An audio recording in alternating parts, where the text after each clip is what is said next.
This is fascinating stuff. So, any other way that running makes us human that we could talk about? You think it'd be valuable for listeners, sort of as a takeaway from the book? Well, I mean, one of the main things I'd say would be the psychological aspects, Yeah. the ways in which our brain is wired to be rewarded by certain kinds of experience. And it seems to me that there are two. But to say that there are only two is ridiculous, because there are many, many, many, many.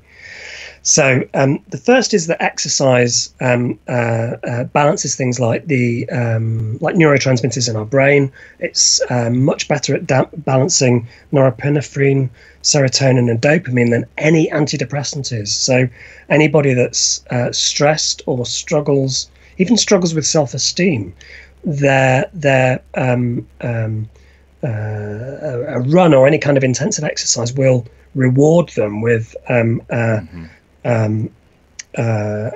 more settled. I can never get these words out quick enough. That's okay. A more settled environment for their neurotransmitters. Running also makes us more intelligent. I mean, I think there's a really strong evolutionary argument for why this is, but in our hippocampus, which is the part of our brain, sort of like a horseshoe shape at the back there.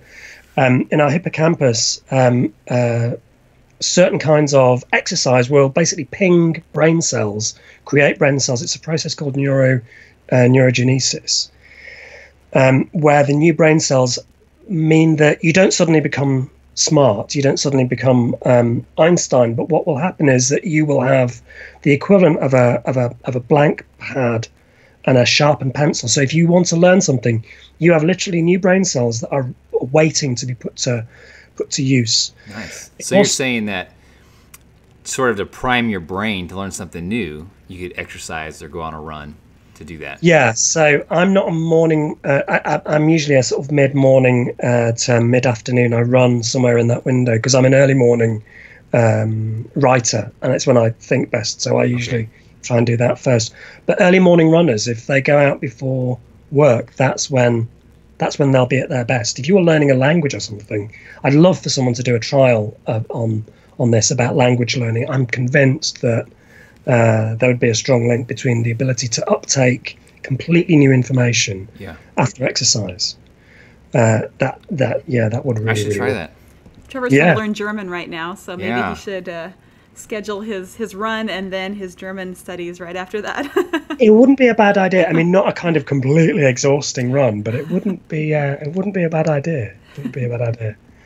And there's loads of other things. Like there's a substance called BDNF, brain-derived neurotrophic factor. That's a protein that's basically like John Ratey, a Harvard neuroscientist, said it's basically like a miracle grow for the brain.